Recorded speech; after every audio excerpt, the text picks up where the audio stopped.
हमारी आज की कहानी नताशा नाम की एक लड़की से शुरू होती है। नताशा एक बड़ी एक्ट्रेस बनना चाहती थी और इसके लिए वो बहुत सारे स्टूडियोज में अपनी तस्वीरें भेजती रहती थी। नताशा को उम्मीद थी कि एक न एक दिन उसकी तस्वीरें देखकर उसे कोई न कोई डायरेक्टर जरूर काम देगा, मगर काफी कोशिशों के बाद भी उसे कोई काम नहीं मिल रहा था, जिसकी वजह से नताशा अंदर से टूटती जा रही थी। अब कहानी को एक थिएटर में लेकर चलते हैं, जहाँ पैब्लो नाम का डायरेक्टर लड़कियों के ऑडिशन ले रहा था। पैब्लो थिएटर की दुनिया का जाना माना डायरेक्टर था और वो अपने नए नाटक के लिए नई एक्ट्रेस ढूंढ रहा था। पूरे फिल्मी जगत में कहावत मशहूर थी कि पैब्लो के नाटक की एक्ट्रेस आगे जाकर बहुत नाम कमाती है। बस इसी वजह से पैब्लो के नाटक में काम पाने के लिए बहुत सारी लड़कियां आई थीं। नताशा भी जहां अपनी किस्मत आजमाने आई थी, मगर आज किस्मत नताशा के साथ नहीं थी और पैब्लो सोनिया नाम की लड़की को सिलेक्ट कर लेता है। नताशा के लवर का नाम स्टीव था और वो नताशा के ही घर में रहता था। आज थिएटर में मिली नाकामी के कारण नताशा बहुत दुखी थी। स्टीव उसे समझाता है कि तुम्हारी किस्मत एक दिन जरूर तुम्हारा साथ देगी, मगर उसकी बातों से नताशा पर कोई ज्यादा फर्क नहीं पड़ता। कुछ दिनों बाद पैब्लो नताशा को फोन कर कहता है, मैंने तुम्हारा ऑडिशन फिर से देखा था और मुझे लगता है कि तुम मेरे नाटक में काम कर सकती हो।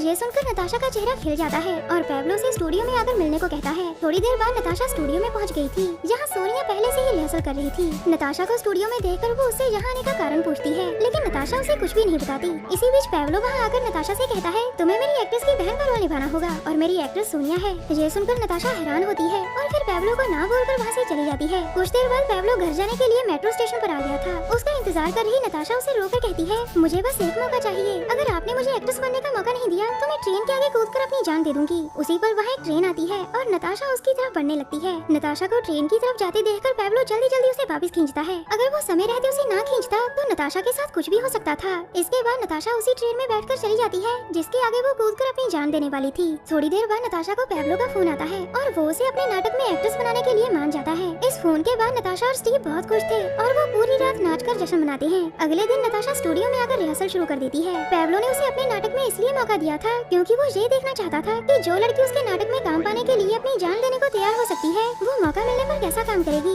रिहर्सल के बाद भी नताशा अपने कैरेक्टर में ही घुसी रहती है ताकि वो अपना काम अच्छी तरह से कर सके। वैसे पैब्लो का नाटक सारा नाम की एक राइटर पर आधारित था, जिसकी मौत कई साल पहले हो गई थी। नाटक में नताशा सारा का रोल निभाने वाली थी। अपने रोल को और बेहतर बनाने के लिए वो सारा की तरह ही जिंदगी जीने का फैसला करती है। नताशा का वजन सारा से ज्यादा लग रहा था, जिस कारण पैब्लो उसे वजन कम करने को कहता है। उसकी बात मानकर नताशा डाइटिंग शुरू कर देती है ताकि वो बिल्कुल सारा जैसी दिख सके। थोड़े दिनों बाद नताशा स्टीव से कहती है, मैं जिस सारा का रोल निभा रही हूँ उसका कोई भी लवर नहीं था, मैं बिल्कुल सारा जैसी जिंदगी जीना चाहती हूँ और इसलिए तुमसे सारे रिश्ते तोड़ रही हूँ। उसकी ये अटपटी बात सुनकर स्टीव बहुत हैरान होता है। वो नताशा को समझाने की कोशिश करता है, लेकिन नताशा उसकी कोई बात नहीं सुनती, जिसके बाद स्टीव वहाँ से चला जाता है। स्टीव के जाने के बाद नताशा पूरी तरह से अकेली हो गई थी, बिल्कुल सारा की तरह। थोड़े दिनों बाद नताशा सारा के शहर जा रही थी, जहाँ सारा का पूरा बचपन बीता था। नताशा सारा के बारे में ज्यादा से ज्यादा जानना चाहती थी। वो सारा का घर देखना चाहती थी, उसका स्कूल देखना चाहती थी, मगर शहर के किसी भी आदमी को सारा के बारे में कुछ भी नहीं पता था। उन्होंने ना तो कभी सारा का नाम सुना था और ना ही उसकी कोई किताब पढ़ी थी। थक हार कर नताशा शहर की लाइब्रेरी में जाकर सारा के बारे में कुछ और बातें जानती है। उसे पता चलता है कि सारा एक धार्मिक औरत थी। उसे फुटबॉल देखने का भी बहुत शौक था, जिसके बाद नताशा भी एक मैच देखती है। आखिर में उसे पता चलता है कि सारा ने आत्महत्या की थी और ये बात जानकर वो बहुत उदास होती है। कुछ दिनों बाद नताशा अपने शहर वापस लौट आती है और आते ही अपने कमरे में सारा की फोटो लगाती है।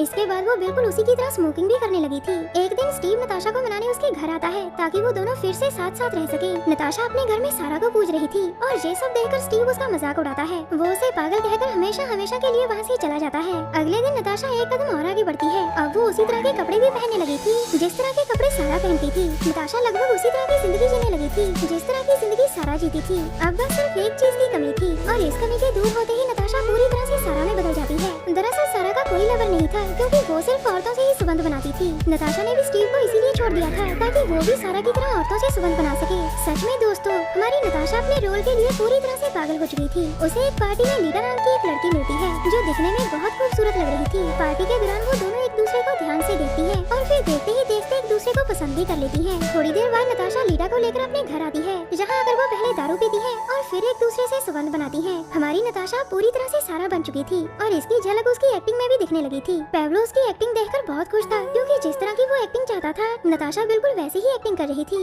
धीरे धीरे नताशा और लीडा भी एक दूसरे के और करीब आ रही थी। नताशा उसका पूरा ख्याल रखती थी और उसकी हर जरूरत को पूरा करती थी। देखते ही देखते नताशा को लीडा से प्यार हो जाता है, जिसके बाद लीडा उसी के घर में रहने लग जाती है। थोड़े दिनों बाद नताशा नाटक के आखिरी सीन की रिहर्सल करने लगती है। इस सीन में उसे सारा की तरह आत्महत्या करनी थी, लेकिन काफी कोशिशों के बाद भी वो इस सीन को सही तरीके से नहीं कर पा रही थी। उसे सीन की गहराई समझाने के लिए पैब्लो उससे कहता है, जब इंसान आत्महत्या करने का फैसला करता है तो उसे आखिरी कभी पल तक उम्मीद होती है कि शायद वो बच जाए। वो अपने मन में 3 तक या 10 तक गिनती करता है और जैसे जैसे गिनती कम होती जाती है उसे उतना ही डर लगने लगता है। 0 तक गिनती आते ही उसकी सारी उम्मीदें टूट जाती है और वो डर कर आत्महत्या कर लेता है। नताशा उसकी हर बात को ध्यान से सुन रही थी और फिर रिहर्सल करने के बाद वो स्टूडियो से चली जाती है। अगले दिन सुबह नताशा का मन बहुत उदास था क्योंकि लीटा पूरी रात घर नहीं लौटी थी। नताशा के बार बार पूछने पर वो उसे कुछ नहीं बताती कि वो कल रात कहाँ थी। नताशा गुस्से में आकर उसकी गर्दन देखती है तो उसे वहाँ लव बाइट का निशान नजर आता है। इस निशान को देखकर नताशा समझ गई थी कि लीटा का संबंध किसी और के साथ भी है और वो उसे धोखा दे रही है। उसी रात लीटा ने नताशा का घर छोड़ने का फैसला कर लिया था। नताशा के पूछने पर वो उसे बताती है कि मुझे एक लड़के से प्यार हो गया है और अब मैं उसी के साथ रहने वाली हूँ। नताशा उसे रोकने की बहुत कोशिश करती है लेकिन लीटा उसे हमेशा हमेशा के लिए छोड़कर चली जाती है।